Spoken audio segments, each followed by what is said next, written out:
Biden.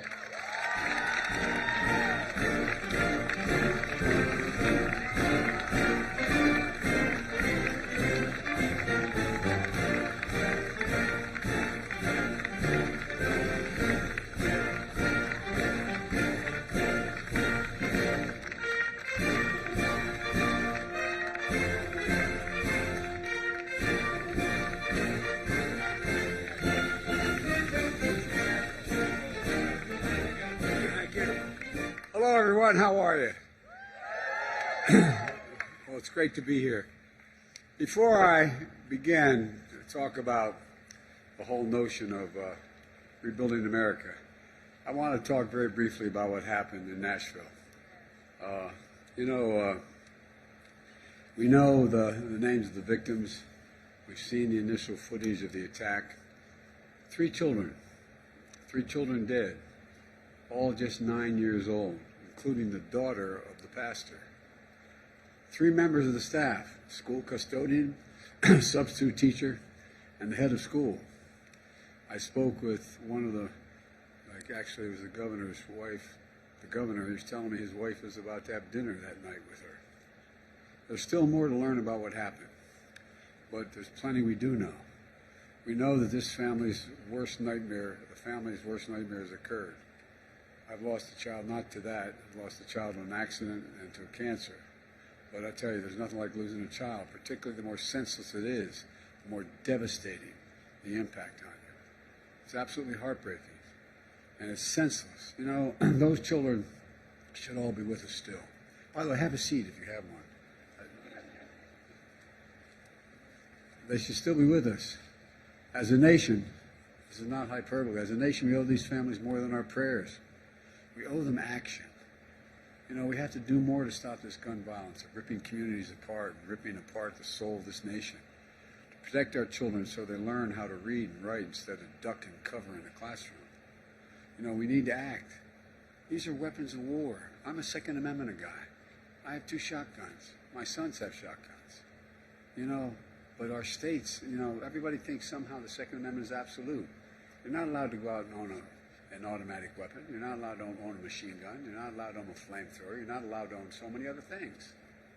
Why in God's name do we allow these weapons of war on our streets and at our schools?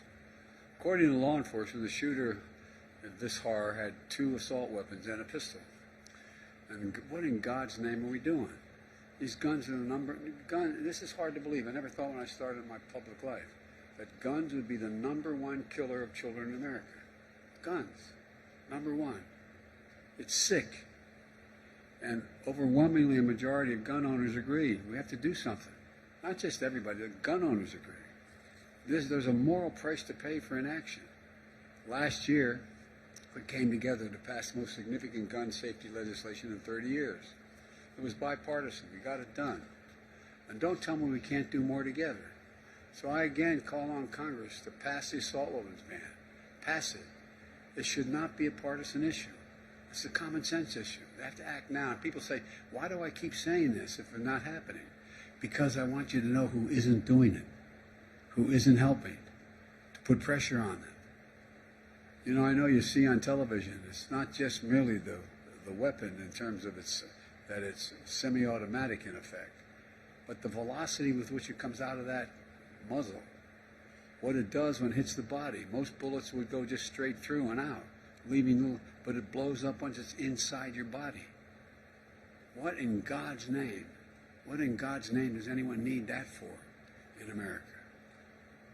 Folks, look, let me come to speak to what I came to talk about. I want to thank Jake for the introduction, and Mayor Elaine O'Neill, thank you for the passport in the city. And Governor Cooper, thanks for inviting me back to North Carolina. Now, see, he should know better, but he's invited me back. We've been doing this a lot. Where is the Gov? There he is. By the way, if you had to name the 5 best governors of either party in the United States of America, this guy is one of them. We really are. And you know why? You all know it, whether you're Democrat or Republican, liberal or conservative. He has more integrity in his little finger than most people have in their whole body. What he says you can count on. He's completely straight. We're also committed to this state. You're here on your wedding anniversary, and I just want you to know I sent flowers to your wife. I don't know about you. You better damn well be in time for that dinner. He has dinner later tonight. I'm not going to tell you the time because you may want to go to the same restaurant. But the fact is that I promise I'm not going to speak till 6:30. That's when the dinner is. Gov, thanks for being here today, but thanks for your friendship. And you have two great freshman members of Congress, Representative Valerie Fushi. Valerie, where are you sitting? There you are, Valerie. And Representative Wiley Nickel. Wiley, stand up, man. They're fighting hard for the people of North Carolina. And Secretary Gina Raimondo, former governor, is doing an incredible job as a cabinet member with me, and she is implementing the laws we've just passed, and we're going to change this country. And Wolfspeed CEO, Greg Lowe. Greg's over there. There you go, Greg. I was doing some photos, and a guy walked through the line and said, last time you were here for light bulbs. Have a lot more light bulbs now. Anyway, thanks for partnering with Governor Cooper on this historic investment. And this is the largest investment in manufacturing in the history of North Carolina. I've asked CEOs this question repeatedly since we began passing this legislation. When the United States invests considerable resources in new industry, does it encourage businesses to get in the game or discourage it? And the answer is universal. It encourages business to get in the game. Federal investment attracts private sector investment. It creates jobs and industries. And it demonstrates we're all in this together. And that's what today's about.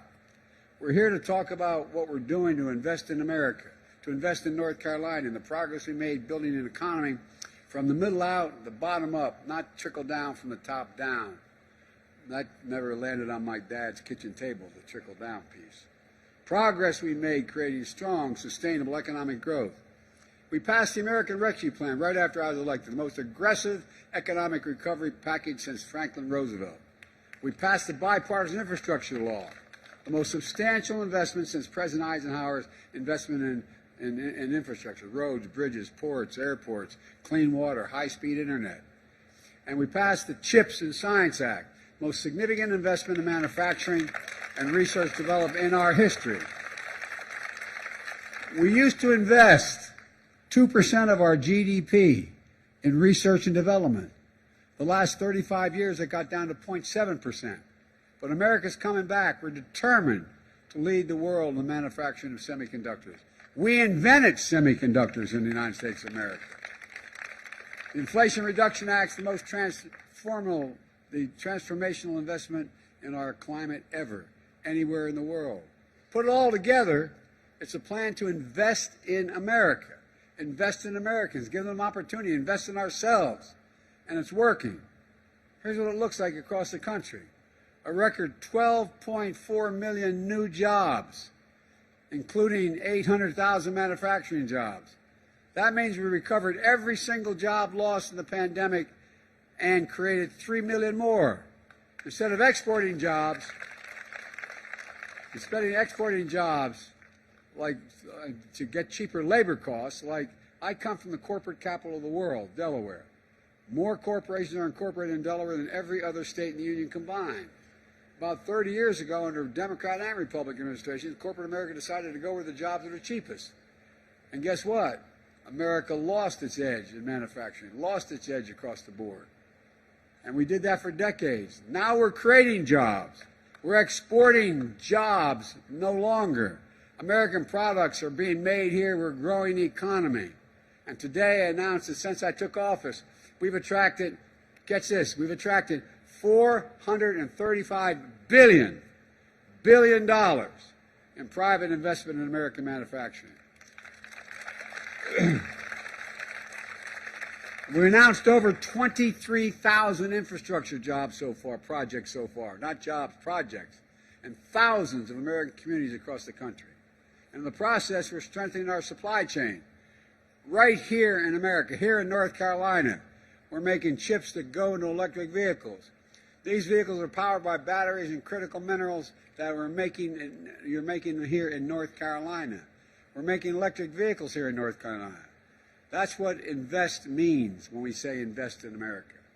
Before the pandemic, supply chain wasn't something most Americans thought about. And when you say supply chain, you look at each other with a blank stare.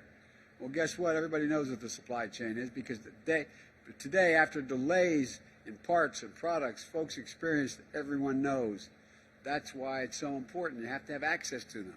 My economic plan brings the supply chain home to the United States. I was asked by one foreign leader who remained nameless why I was doing this. I said, we're no longer going to have to wait for product from other countries.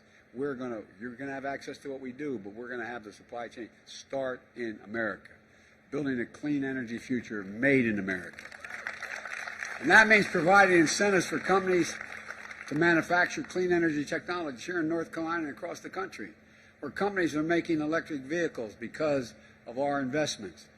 In Charlotte, where, Albemarle is using funding from the Bipartisan Infrastructure Act to process lithium and critical materials that power EV batteries. Across the state, we're building a network of electric vehicle charging stations, and we're going to build 550,000 of them across all of America. We're driving up and down the coast or on I-85. Charging stations will be as easy to find as gas stations are today, and that's a promise. And Wolfspeed is making an investment that will further strengthen the supply chain. The largest investment in manufacturing in North Carolina history. $5 billion they're investing. They make the wafers needed to produce semiconductors, these small computer chips, smaller than the end of your little finger, that power everyday lives, everything, smartphones, washing machines, hospital equipment, automobiles, you name it. They're especially critical in powering electric vehicles, which can use 2,000 to 3,000 chips for a single vehicle. And building their construction, this building they're constructing will be the size of 38 football fields. Let me say that again. What they're constructing the size of 38 football fields. We'll have 10 times the productive capacity compared to where we're standing on today. 38 football fields. Next door to Chatham County, Vinfest is investing $4 billion to produce electric vehicles which will use the semiconductors Wolfspeed produces. Think about this, what it means to our supply chain and to our communities. Instead of relying on minerals made overseas in places like China, the supply chain will be here in America, here in North Carolina. It's a game changer. And by the way, America invented these chips. We invented them. We're the guys that came up with it because of the space program. Federal investment helped reduce the cost of creating and marketing the entire industry that America led.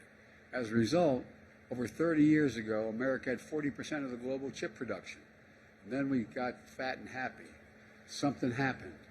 American manufacturing, the backbone of our economy, got hollowed out. Companies began moving, as I said, jobs overseas instead of products overseas. As a result, today we're down to producing around 10% of the world's chips, despite leading the world in research and design of new chip technology. Why does this matter? Well, we saw it during the pandemic. When the global economy came to a halt, overseas factories that make these chips shut down, driving up costs for families. In fact, 1/3 of the core inflation rate in 2021 was because of the price of automobiles. They couldn't get enough computer chips, so they started to shut down the lines. Fewer cars were made. Workers on the shop floor were laid off. Prices went up because the cars were in short supply. Now we're turning things around in a big way. Folks, where is it written? Where is it written that says that America can't lead the world in manufacturing again? Where the hell's that written? I don't know that. No, I'm serious. Think about it. Think about it. All over the country, semiconductor companies are investing hundreds of billions of dollars in record amount of money to bring chip production back home in Ohio, New York, Arizona. Not just here. We're bringing the key parts of the supply chain back to America. Companies in every part of the country are expanding factories and building new ones, creating tens of thousands of new, good-paying jobs, which don't need a four-year degree. Folks, when I say every job in America should be a good job, including a fair and fair choice to join a union, I mean it. Every venture manufacturing electric vehicles, batteries, would be made stronger by collective bargaining relationships with unions. Look, we're working to ensure clean energy manufacturing future is also supports the American working family and good union jobs. And by the way, everybody thinks you want to be an electrician, you show up and you say, I want to be an electrician. You go to a 4 or 5 year apprenticeship. It's like going back to school. You don't get the pay until you are qualified fully. It takes 4 to 5 years of training. That's why they're the best workers in the world. I asked the South Korean chip manufacturing company why they're moving billions of dollars to the United States to build factories here. He said, because, I swear to God, he said, because you have the best workers in the world and the safest place in the world to build them. Listen, I know many of you here in North Carolina and many of you watching at home, like the folks I grew up with in Scranton, Pennsylvania and Claymont, Delaware. You feel left out, left behind in an economy that's rapidly changing. I get it. But hear me. We will leave no one behind in this new ventures. We're going to make sure all American workers, with college degrees or without college degrees, are prepared to compete with anyone else in the world. We're working with companies and community colleges, technical schools, union-led registered apprentice and training program to make that happen. In fact, Wolfspeed is partnering with North Carolina Community College and North Carolina A&T, an HBCU that produces more black engineers than anywhere in the country to train workers and build that pipeline to fill the jobs we're creating. In partnerships with HBCUs like North Carolina A&T, North Carolina Central University here in Durham, the community colleges across the state, they're going to receive $60 million in the American Rescue Plan funding to create new pipelines for good-paying jobs in biotech, manufacturing, cybersecurity, and shipbuilding. The top private sector companies have committed to hire at least 3,000 North Carolinians from a new clean job training pipeline funded by the American Rescue Plan. Wolfspeed investment alone is going to lead to 1,800 North Carolina jobs, the vast majority of which won't require a college degree. And guess what? The average pay for those non-college graduates will be $80,000 a year. That's almost double the average annual wage at Chatham County and where the new plant's going to be built. It's not just clean energy manufacturing. Next door in Pittsburgh, the town getting $18 million to keep contaminants out of their drinking water. Northeastern North Carolina, Alligator River Bridge, connecting I-95 and the Outer Banks, will be replaced with a modern bridge so folks headed to the beach don't face the frustrating delays and detours. Talk to one of the 700,000 North Carolinian families who are able to afford high-speed internet because of our infrastructure law. We put it in and it's available. No more having to pull up to a parking lot outside of McDonald's that have to turn on the internet so your kid can do their homework when they're doing it online. And by the way, just yesterday, North Carolina, because of your governor and state legislature, became the 40th state to expand Medicaid under the Affordable Care Act. The 4th since I took office, including funding for the American Rescue Plan. 600,000 North Carolinians are about to qualify for high-quality health care, actually can afford it now for the first time in their lives. So thank you, Gov. It's a gigantic deal. It really is. It's a big deal. Folks, this matters. And thanks to Governor Cooper's leadership putting these federal dollars to work, people are starting to feel the effects of in their everyday lives. And these investments, what they mean now. By the way, one thing that's not part of the infrastructure bill, but it's sort of health infrastructure.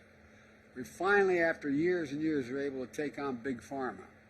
Any of you who know anybody who has type 1 diabetes or type 2 diabetes, raise your hand if you know anybody. Well, guess what? You've been paying $400 to $500 a vial for that insulin you need to stay alive. Well, guess what? Now they cannot charge you more than $35. $35. Because it costs them only $10 to make. And folks, that's not all.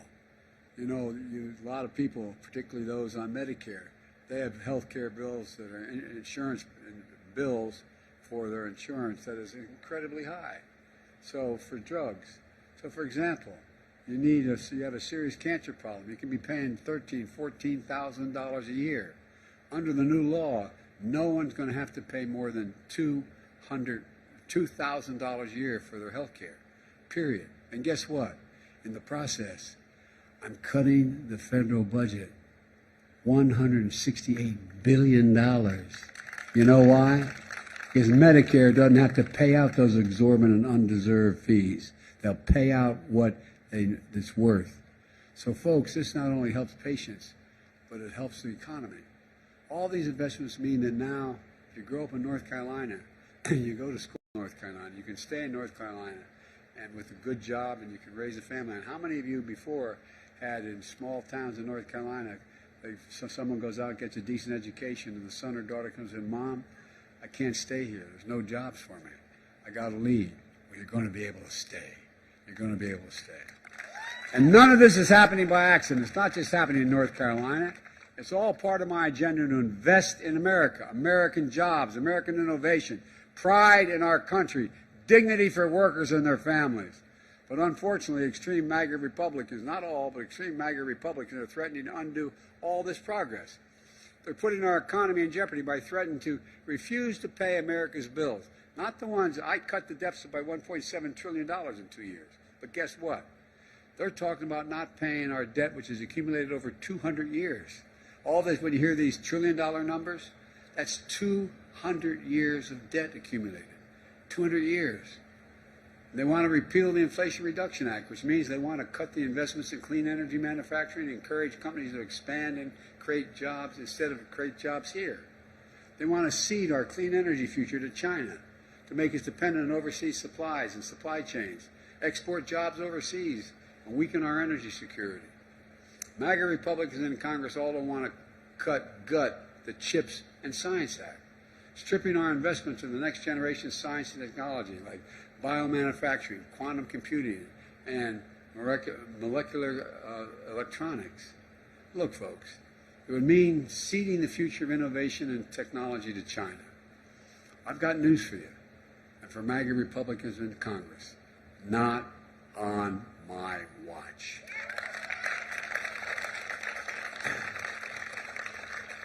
We're not going to let them undo all the progress we made. There's a number of Republicans that feel the same way. Let me close with this. I've been determined to make things in this country again, to build American manufacturing capacity, to make sure we're never and again for a position like we were during the pandemic. We're relying on other countries to make things that we need at home to make anything.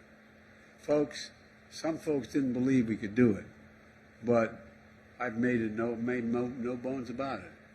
I've said for a long time, and I mean this from the bottom of my heart, if we invest in America, we can change the country's future.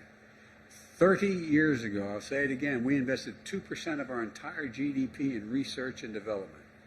By the time I came to office, that was under 10%. If I'm not mistaken, it was 0.7%. We're turning that around. We're proving it's never been a good bet to bet against America. I've never been more optimistic about our country's future. We just need to remember who we are.